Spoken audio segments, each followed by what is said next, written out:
बोलने की आवश्यकता है, जुबान चलाइए।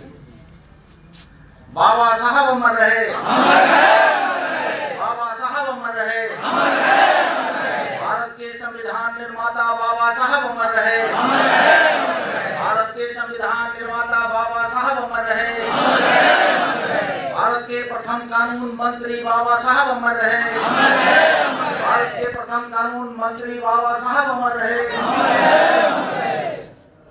थोड़ा सा जोश आया है।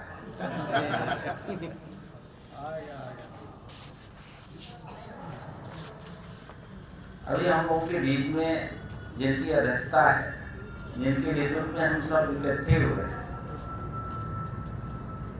आदरणीय श्री वर्मा कुमार बागी जी,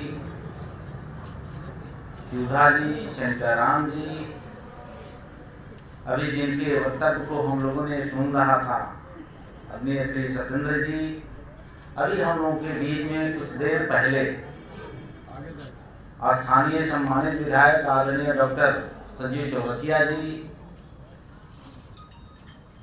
और बिहार कहें कि पटना कहें कि कमिश्नरी कहें, कोने कोने से चल करके आप सभी सफाई मजदूर अधिकार आपने नाम दिया है। सफाई अलग नाम है, मजदूर अलग नाम है, अधिकार अलग है। और 1-2 घंटा की चर्चा में ये सभी पर नहीं बोला जा सकता है। ये मुझे लगता है कि काफी समय चाहिए। मंच पर सभी सम्मानित नेता, मैं आप लोगों को हृदय से आभार अभिनंदन स्वागत करता हूँ। कई ऐसे वक्ता इधर बोल गए कि मौसम खराब होने की वजह से उपस्थिति कम हुई। ये उपस्थिति कम नहीं है, काबिले तारीफ है।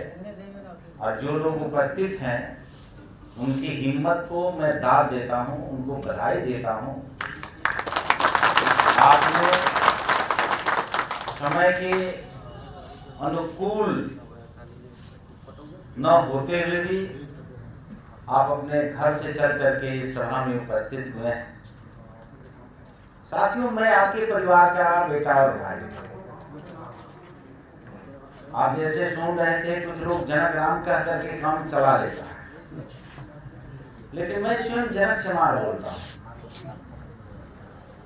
जब सभी लोगों को अपनी जाति पर नाज है, गुरूर है, घमंड है, स्वाभिमान है, तो मैं डोम घर पैदा लिया, ये मेरा कोई गुनाह नहीं है। हम मिलकर घर पैदा लेंगे, ये मेरा गुनाह नहीं है। हमको स्वाभिमान से जीने का अधिकार परमपूज्य बाबा साहब अम्बेडकर जी ने दिया है। जाति ना बड़ी होती है, न जाति छोटी होती है। इंसान कर्म से बड़ा होता है, इंसान कर्म से छोटा होता है।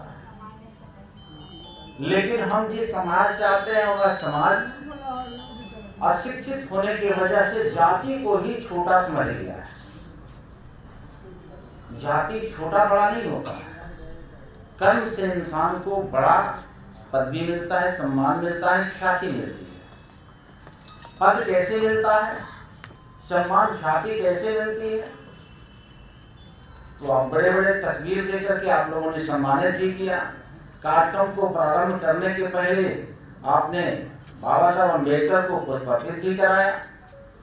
सिर्फ बाबा साहब अम्बेडकर जी के तस्वीर पे, आदमकद पे हम पुष्पार्पित करके रीति सीढ़ी कर लेते हैं, ऐसे आपके जीवन में कभी परिवर्तन आने वाला नहीं है।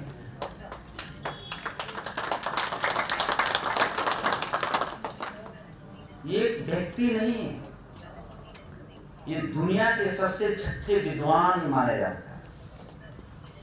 और हम आप नहीं मानते, जो दुनिया में पढ़े लिखे विद्वान लोग हैं, वो विद्वानों ने इनकी ख्याति दिया। और एशिया महादेश का प्रथम विद्वान में नाम आता है। और आप जानते ही, बाबा साहब डॉक्टर भीमराव अम्बेडकर महार परिवार में जन्म। और महार कौन है ये भी आप जानते होंगे। महार कौन है आप ये भी जानते होंगे।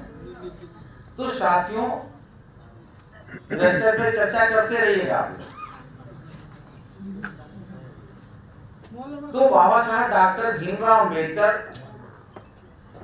14 अप्रैल 1891 ईस्वी में जन्म लिए। उस समय देश गुलाम था,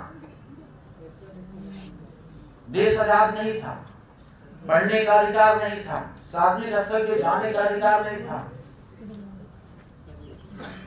लेकिन आज आपको दुनिया में उड़ान भरने का अधिकार बाबा साहब अम्बेडकर ने दिया है।